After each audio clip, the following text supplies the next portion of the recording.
Hi, everyone. My name is Raquel with Redmond Magazine, and I'd like to thank you all for joining us.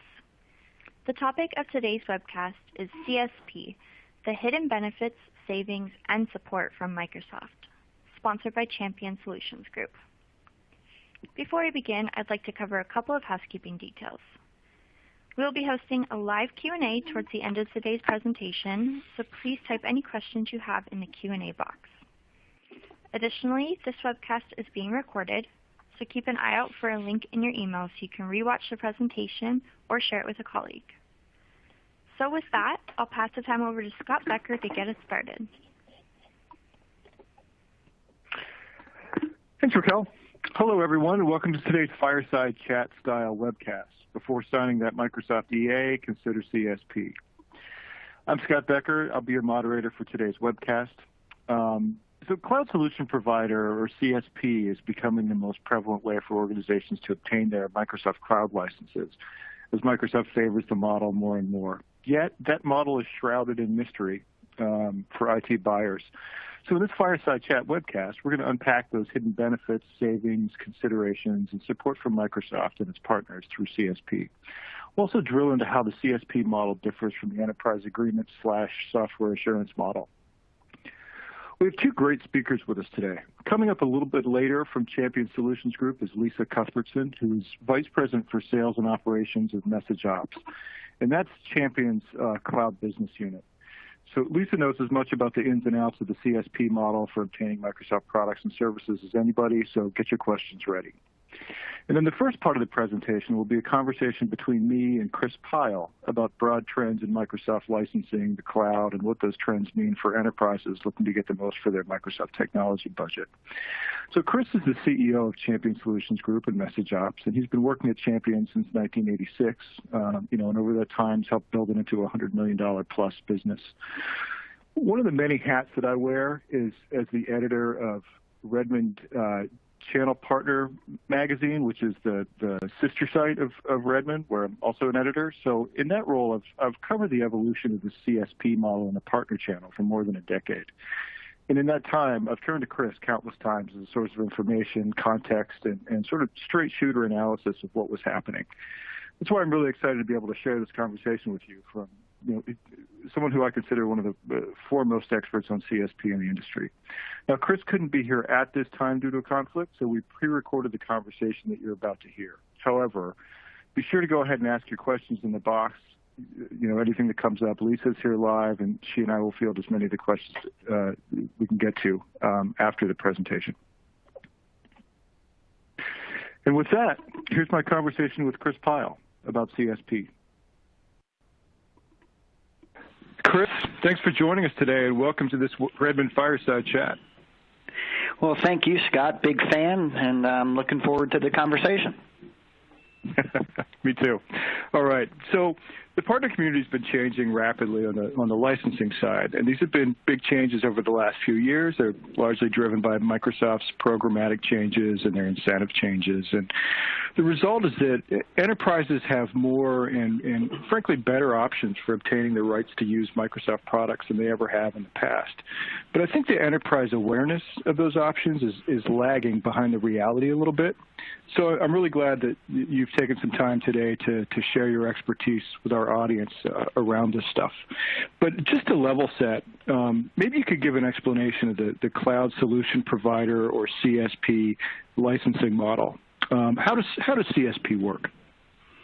Yeah, so CSP, again, it's a model and a channel, if you would, that was made by Microsoft to really address some of the challenges within the enterprise agreement model that they've heard a lot of challenges over the years from the customers.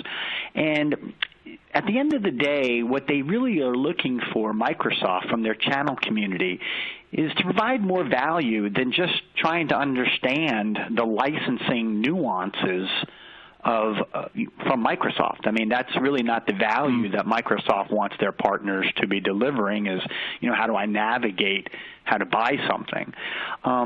So really, what we've seen with the Cloud Solution Provider Program is the ability for a partner to purchase licensure from Microsoft and sell it directly to an end user and be able to do it in a fashion that is a lot more, how would you say, configurable to the client's needs, Scott, at the end of the day. Mm-hmm. Mm-hmm. Configurable. That's a great word for it. So without talking about pluses and minuses necessarily, which we will get into later, what are some of the key differences between CSP and enterprise agreements? The biggest difference, and this is coming from a lot of the clients that have migrated from an EA to a CSP agreement with us, what they tell us the biggest is the ability to pay as you go or as you grow or as you slow.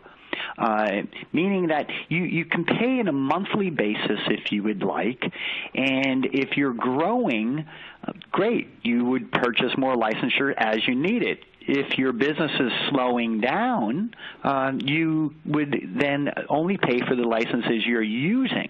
So there's no upfront commitment, and it's really as a service, a real software as a service, rather than an enterprise agreement where you're committed for a multiple years, no matter what the business is doing. Okay, gotcha. And right now, I'm putting up on the screen a graphic that you guys did on EA versus CSP, so people can see some of those differences. But let's step back for a second. How did Champion Solutions Group become a CSP? Yeah, good question. So we were very early on with the Microsoft Office 365 program. As a matter of fact, it was called BPOS, if you remember that, Scott. Remember the Business Productivity Online Suite? Yes, yeah. So, we were early on there.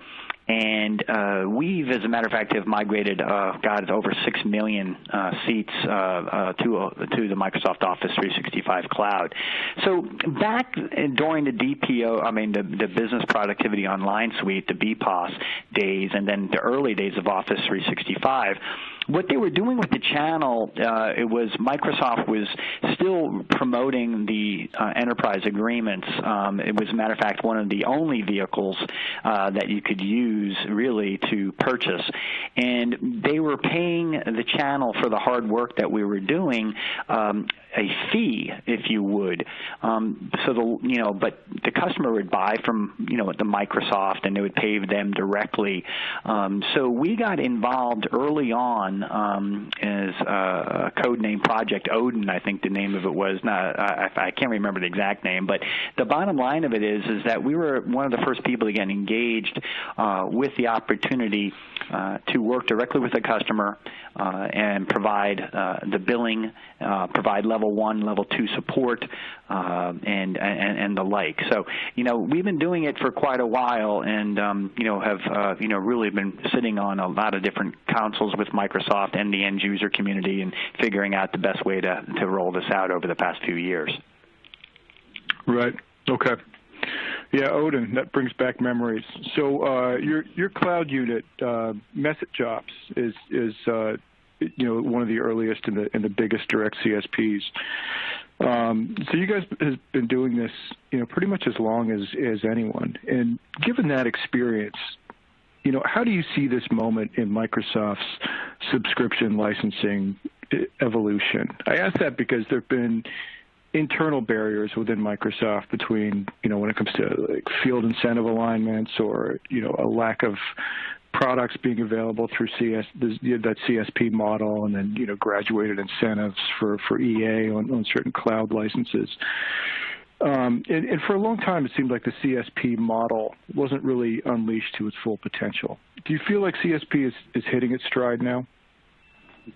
Yeah, I believe we're very early on. I think that the Microsoft team has, the organization has, communicated down to the Microsoft account representatives that at the end of the day, really what Microsoft's trying to get the account management team and the field team is not to focus really on selling licensure, but getting the companies to unleash the business value of the licensing that they've purchased. And the reality of it is that the way Microsoft is working with their field teams to incent them is to really not just pay them on just, like I said, selling, but it's really, the utilization of what the customers have purchased. They don't want shelfware. Microsoft doesn't want the customer to have so-called shelfware. They really don't, Scott. And so working with the CSP, partner channel, really helps because the way the CSPs, get paid, a lot of it is tied exactly, to the way the field gets paid now, which it wasn't like that earlier, Scott. It was like you mentioned in your before asking this question, there was a dichotomy, right? It wasn't, we weren't thinking with one mind and speaking with one voice in the way that we want to support our clients. I think that Microsoft has acknowledged this and has addressed it from a field perspective. And so, and that is just recent, and Microsoft's recent, very recently this has been addressed. So I really believe that we're in the early stages of this. And the reason I know this is we're still doing education to to our customers of what is the CSP channel. But you'd be surprised on how many customers where we get on the phone with or we have meetings with that already heard of the CSP, the cloud solution provider channel, and they're somewhat savvy already. So I can just tell by the motion in the field and that we're doing less education of what is CSP and really getting down to the point of what's the value of CSP and how does it work for me. So I think the message is starting to resonate at the end user, and that also I feel the field is more aligned than we have been in the past with the Microsoft field in regards to CSP. Am I saying it's perfect? No, I'm not, by no means. But it's a big organization, it's a big market, but I do believe, we're starting to align the messaging with our clients, our mutual clients, and I think they're starting to really appreciate that. You mentioned that a lot of clients are starting to be familiar with CSP, and that's really good to hear. If there was a thing that you could make all enterprise customers understand about their CSP options, what would that be? What do you wish they understood about it? The power of choice. Really, Scott, that would be it, okay? No longer is it, this is the way it's going to be, okay? It's not like that. You really now have the power of choice. You can look at a frontline worker who is working behind the counter and, say, this person only needs to access email occasionally. And oh, by the way, it's a seasonal worker, so I only need to pay for them on a seasonal basis. Or I have very high turnover here. And to only pay for what you really are using, not necessarily what comes in a bundle, if you would, in the way that they used to do EAs. And so I really think when it comes down to it, it's the power of choice is to make sense of what really works for my business, and then working alongside not a LSP like they call them, right, a licensed service provider, right, or large account reseller or the different names, but a cloud solution provider whose job it is to work alongside the end user, to really unleash the value of their investments in the Microsoft technology. And I think that's really the big thing, but it's a really good good question you ask, and I really think it's the power of choice. I think that you really have the opportunity as an IT buyer or an IT investor to, look, you owe it to the company to look at, what's available, and the EA is not the only game in town anymore. Well, hell, Scott, you probably know that EA is not even available anymore for 500 seats and below. You can't even do that anymore. Right. So, yeah. Yeah, that really gets us into something else that I wanted to ask you about. Which that 500 seat point, may be one of the answers to it. But I think of this as like the boiling frog question, where sort of the things are sort of slowly changing, and then suddenly you don't realize how much it's changed. And so from your perspective, what are some of the ways that some of the most important ways that Microsoft has tweaked both the EA and the CSP over time, that have made CSP suddenly much more attractive, than maybe that people generally realize. Well, one, I think that Microsoft themselves is realizing that it's a growing channel. I mean, the CSP channel is growing rapidly, so I think they're seeing that the end user market wants this ability to purchase licensure and software as a service and a true as a service methodology. The other that is really the thing that's really saying is it just started off with Office 365, right? As far as what licenses were available. But, the way I'm seeing it is that Microsoft is adding more and more and more licensing to the availability through CSP. You can do monthly 1 or 3 year subscriptions now through CSP on, all the Windows Server CALs, Windows Server remote desktops, and SQL Server enterprise cores, standard cores. So there's literally, a couple years ago, Scott, you could ask me, and we would have said maybe we had 50, line items in there. But now, there's literally hundreds and hundreds of line items that you can purchase and configure that makes sense for your business through CSP now. So that's why I see more customers, really coming in, is because now the plethora of offerings is a lot richer than it once was, and I see that Microsoft continues to add more than it was just a couple of years ago.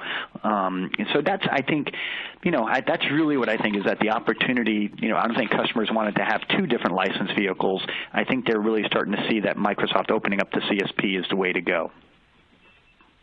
Yeah, and I think there's a really important point in there that I want to make sure that I'm understanding and I want to highlight, which is that, a lot of people, you mentioned they thought about CSP as an Office 365, vehicle to get subscriptions.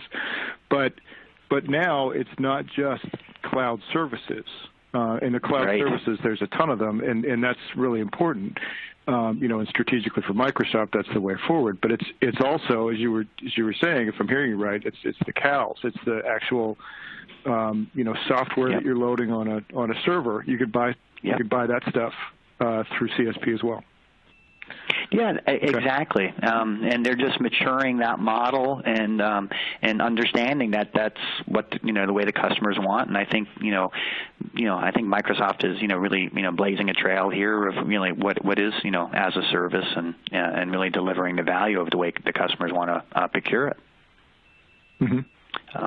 But when you do it, I don't want to go through it all, but I think if you're like, say, well, what's not included, I think there's only a few, like Windows Server Data Center or, SharePoint Exchange System Center servers, like on-prem. But besides that, I think, I can't tell you everything that is available because there's so much, and your listeners would be bored. But there really is a tremendous amount.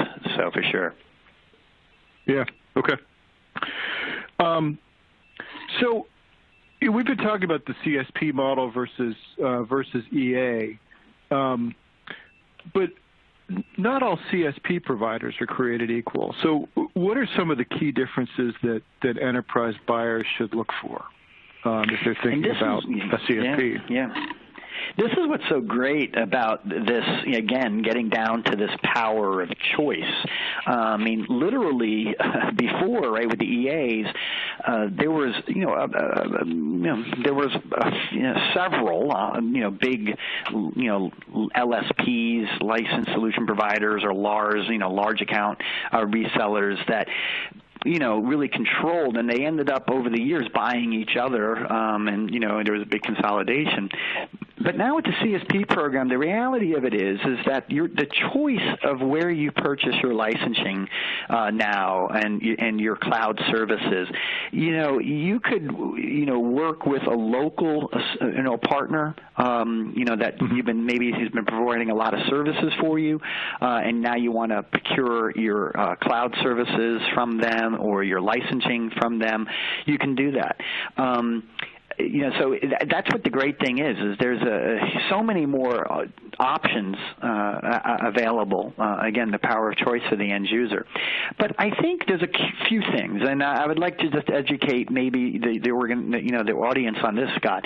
So there's a couple models. There's like the direct model. That's matter of fact, that's what we do, Champion and MessageOps. We buy directly from Microsoft and sell directly to the end user. There is no middleman. We do enough volume that Microsoft allows us and others at a certain clip level of volume to purchase directly from them and sell directly to the end user. So that's one what they call a direct or tier 1 CSP. And then the other is you have a CSP partner who buys from, let's say, a distributor, such like a Tech Data, a Synapse, an Arrow, et cetera, who buys from Microsoft. So that is that's one of the differences, is that there's a distributor or a middleman in between. The other is the value that the actual CSP provides. And this is where you can hold your partner to task. Because at the end of the day, if you're spending $20,000 a month, $5,000 a month, $100,000 a month in your CSP, whatever it is that you're spending, the end user, what is it that the partner is delivering for that money? Because at the end of the day, Microsoft is paying a commission to the partner, to the CSP. So you should be demanding, more than just providing, licensing. I mean, yeah, of course, that's what Microsoft does. They're the ones who invent it. They're the ones that host the licensing, your Office 365, your M365, your Windows 10, your desktop as a service. Yeah, that's what they're doing. But what is the partner doing? And this is really where you can really come in and start figuring out what is the value that they can provide. Like, here at MessageOps, we deliver an excellent, reporting and management system that, really helps you, the end user, really help you increase the productivity, of your admin staff, reduce the costs, because what we do proactively is we let you know when people are not using what you're paying for, and we come back and recommend maybe a cheaper license that could help you. We also do security reporting to help you mitigate risks, and we proactively do these things. And again, I don't want this to turn into be a commercial for us, but I know there's other tier 1 partners that do that for their customers. But it's really about unleashing the business value too of the investment. What is your partner doing to say, hey, look, I'm spending this $5,000 a month or $10,000. How can you help me? Really help me in my digital evolution. How can you help me communicate and collaborate better, with the platforms that I've invested in, and not just provide me licensing, but really help me do more for the investment and what I'm paying you on a monthly basis. So I really think that, the end user, again, has the choice to really get into, hey, what is it that you can do for me for this monthly fee that I'm paying? And I really think that, it's to let the capitalism, flow and let people figure out what the value is, and what they're going to deliver to earn the customer's business. And I think that's another thing that Microsoft wants is, the partners to really show value. Mm-hmm. And in a lot of what you're talking about there, in terms of what MessageOps, and Champion brings is, related to that adoption question, and Microsoft not wanting, this to be shelfware. A lot of it sounds like it's intended to ensure that the organizations are using all of the software that they're paying for, or all those, I guess I should say, the cloud services that they're paying for. One of the things that the customers often don't realize as well is that there's Microsoft funding available for certain types of projects and workloads. How can a CSP help customers find that? Yeah, it's a really good point.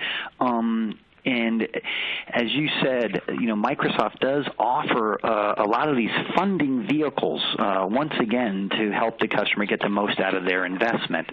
And I think the big difference between the EA and the CSP is that Microsoft, not only are they coming up with funding to help get the most, for the end user, where they could use the funding to have a partner perhaps integrate a new solution, train the customer on a new solution, help with a migration perhaps. There's a bunch of different vehicles. But the important thing is, with the CSP channel versus the EA, much of the benefit or the let's say the bonus that Microsoft puts out there is helping you light up those workloads that you paid for, Mr. Customer. And so they're incenting us through a commissioning program to get that done, and they're also offering different vehicles, the funding vehicles, to help you offset some of the investment that might take through training or migrations or helping light up different workloads and getting your teams to use it. So here at MessageOps, we have a full-time person that all they do is work at your side but not on your payroll to ensure that we find every available vehicle that's available as far as Microsoft funding to help you get the most out of your Microsoft investment. So it's a big thing, and I think it's a big difference where before as an EA they would sell you something really. I mean, listen, Scott, you and I have been around a while. You've heard of the shelfware. Yeah, I bought a bunch of stuff, but I never used it. It's not like that anymore, okay? It's not like that in this environment. People say, I'm not using it, I'm turning it off.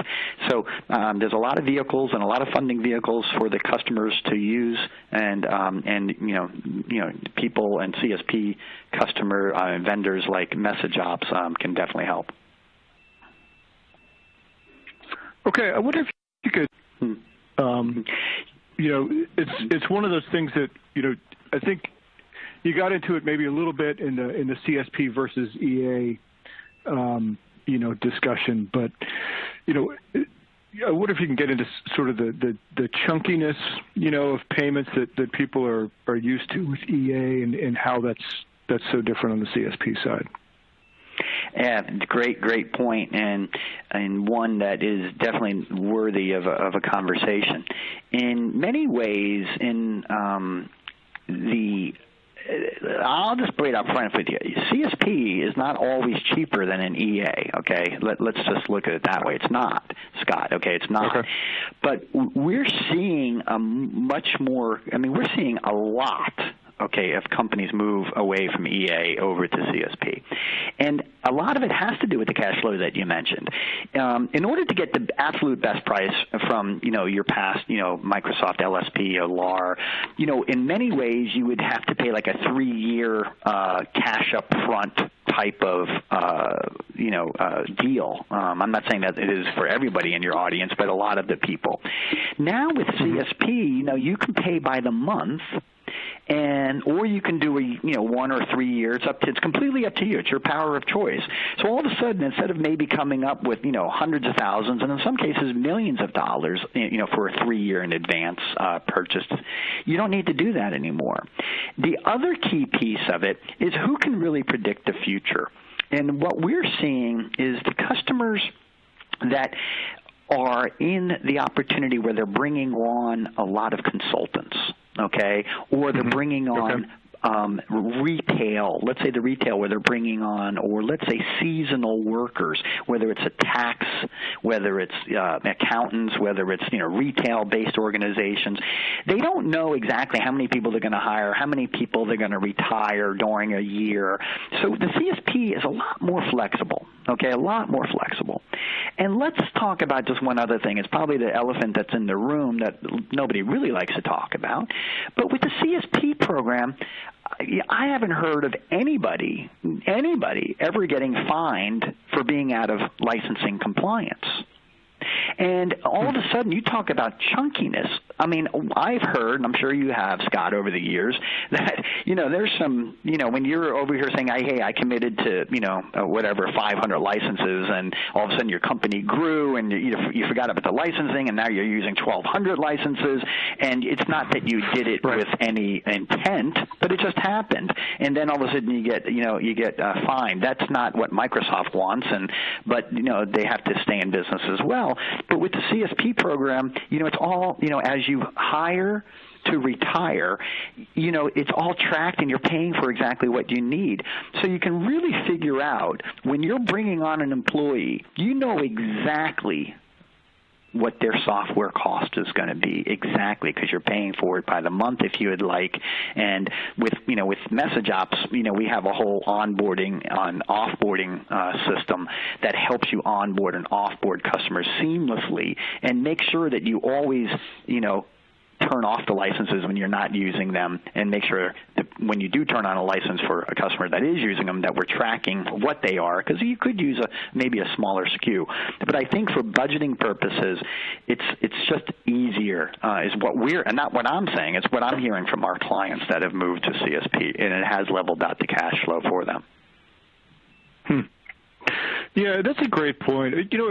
Are there any other things that clients tell you that are, were sort of surprising to you about, things that they liked about the CSP program after they'd switched? Yeah, I think, again, I don't, I just work with MessageOps, I don't work with others, but from, the hundreds and hundreds of customers that we work with, here's what we heard. First of all, they are amazed on how quickly we can answer and resolve issues. We're pretty darn quick, okay? I'm not going to say that, there's not room for improvement, Scott. There's always room for improvement. But the customers have told us they're so pleased with the support, because we know it's technology. Things break. People need help. So they're very happy that the CSP, at least in our instance, are happy with the level 1, level 2. The other thing that they're very happy about as well is some of the value-added, programs. Like we have like I said, a platform called Inscape 365 that they love this platform because it really, as I talked about earlier, helps them with their, their employee onboarding and offboarding. It helps them be proactive with reports, around, security, around cost savings. They also, love the value-add piece that we deliver. Like, a lot of customers, they didn't have SharePoint experts, but we deliver, SharePoint templates that are very intelligent, built on great workflows. So I think it's really that. And I also think what they also like is the billing. It's really easy to understand. And let's face it, in a lot of cases, the CSP partner that your audience might be working with, they're not as big as a Microsoft or some of these large multi-billion-dollar LSPs. So, they can get more of a one-on-one, relationship building, and I think that's what they've been telling me. But it's really been around those right there, those pillars. Okay. Hey, just as a final thing, any pieces of advice that you have for enterprises that are sort of in an enterprise agreement and curious about CSP? Yeah, so I'm glad you asked. The first thing is if you're in the middle of an EA agreement, let's say you're in the middle of a 3-year agreement or whatever, you cannot, just switch. You can't just switch right now to a CSP. The other thing that I would suggest, though, this, is that let's say you have a year left on your EA agreement. It's not too early to start understanding the CSP program. It's really not. It's like, oh, I got 12 months. Okay, that's all right. But the CSP partner, like what we do is we work, very much aligned with our customers to help them really understand what their customers, their end users, are actually consuming, and work on the best, model for the customer. So if it comes down to like, oh my God, my EA's up, in a week. I'm going to look at a CSP now. You might be rushed, and it might not be fair for all parties involved because we might miss something. When I say we, at the channel, you, the end user, might miss something. So give it a little time and look at it. That would be my recommendation. Is that if you have an EA coming up within a year, that's the time that you should start really looking at the opportunity to really configure something that fits the needs of your company and the way you want to procure. In licensing and ultimately Microsoft services. Oh, that's a great piece of advice. Goes back to your point early on about CSP being so configurable, and it takes some thought to configure it right. So Yep. Getting ready up to 12 months in advance is a really good idea. Well, I think on that note, I think we'll leave it there, but. Thanks so much for taking the time, Chris, to talk about this and to share all your insights. It's been really interesting. Appreciate it. Great, Scott. Well, I appreciate it. Keep up the great work. We do appreciate it out here as well. Thanks.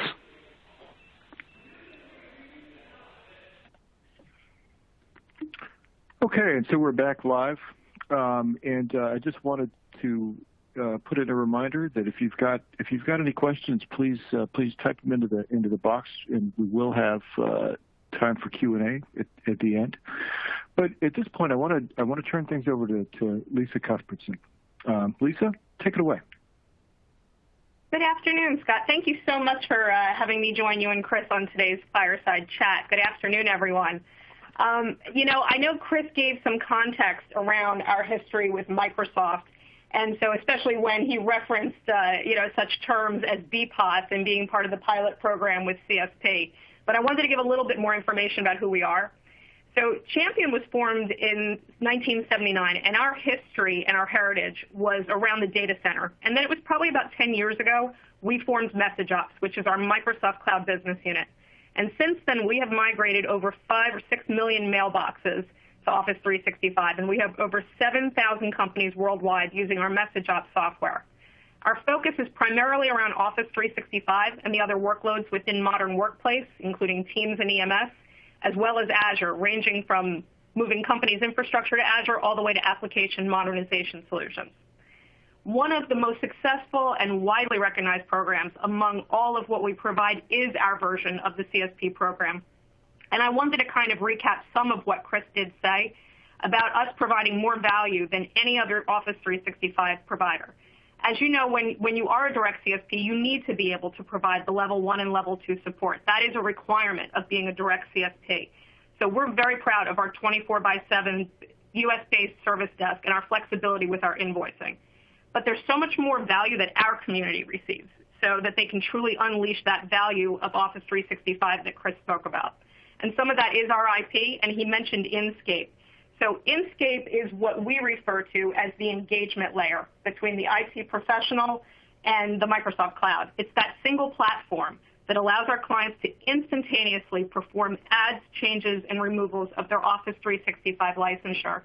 And the reason that I stress that one again is because many of people, when they're looking at their EA, is that it takes them, if they need to add licensure, can sometimes take them 2 to 3 days to add an additional 10 seats or add an additional 100 seats. This gives them the ability through our platform to make those adds, changes, and removals instantaneously. That platform also helps us facilitate the onboarding and offboarding. There's a seamless connectivity between applications like ServiceNow and ADP and Office 365. We also give full availability to an adoption platform, an Office 365 training site, as well as an Exchange backup solution, all while giving the global admin complete view into being able to manage, report, and resolve any usage issues or security issues. and it gives them a clear view into their Azure spending as well as any Azure recommendations we may make. So we feel that Inscape's a game changer, and some of our listeners' peers, they've commented. They find it to be incredibly useful. They find it eliminates the need for all the PowerShell expertise, and it's a fantastic and quick overview of Office 365. But I will tell you, with that and with our program, and as Chris mentioned, there's a dedicated customer success manager. There's the SharePoint Productivity Suite, which allows for a corporate intranet, a learning management system, and a contract management system. Because again, whether you're buying an E1, an E3, the MSKU, whatever it is that is your Office 365 licensure, you want to make sure that you're using all of the workloads that you're already paying for. And then, of course, there's the quarterly license optimization review. So something that Chris touched on as in his portion is that on a quarterly basis, we review all of our clients' licensure. And to be able to see, are they over-licensed? Are they using all the licenses? Or maybe there's a way to combine up some of those SKUs into giving them greater value. So with that, I also want to offer up to all of the listeners today for us to be able to do a free EA to CSP ROI analysis. Let us take a look and show you the money that we can ultimately save you by bundling up some of that licensure, or just what it would mean as opposed to moving it from a capital expenditure to an operating expense. And so, Scott, that's a little bit more about who we are and what we have to offer. Okay, great. Thanks, Lisa. Good stuff. And I just want to remind everybody that if you have any questions, do please type them into the console. We've got a few here to start. And so, Lisa, one is, is there a physical move in Office 365 when you move to CSP, or is it just administrative? That's a great question, and one that I'm asked almost every day. There is no physical migration. For a client that's already on Office 365, they have already done their migration. This is purely a few clicks, and it is purely administrative in back office. It's just basically resetting how you're procuring the licensure. Okay. All right. And another one here is about Microsoft account rep. So will I lose my Microsoft account rep if I switch to CSP? Absolutely not. Yes, the Microsoft account rep, if there is one assigned to a specific client, they absolutely stay with them. Okay. All right. This kind of gets into, this is something that Chris and I were talking about, but how hard is it to switch from an enterprise agreement to CSP? So there's a couple things, and I'm glad that this question got asked because I know part of it was covered. So when someone is on Office 365 and they're on that enterprise agreement, it is a correct statement that you need to wait for the expiration date.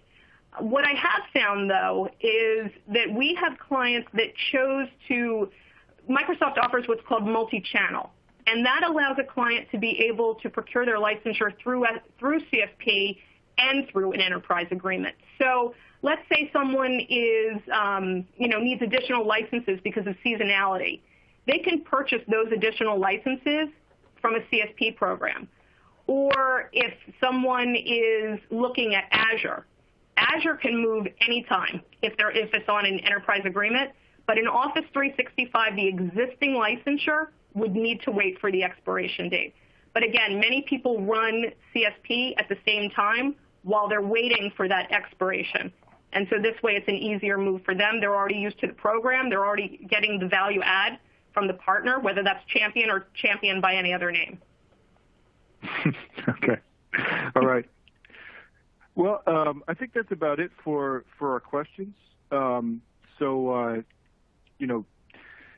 I want to thank you for coming on and sharing some great information. And thanks to Champion Solutions Group and to Chris Pyle for sponsoring this event and letting us have this conversation about CSP. It's just such we talk about CSP all the time in the partner channel, but I don't think that the word spreads that often to the enterprise, admin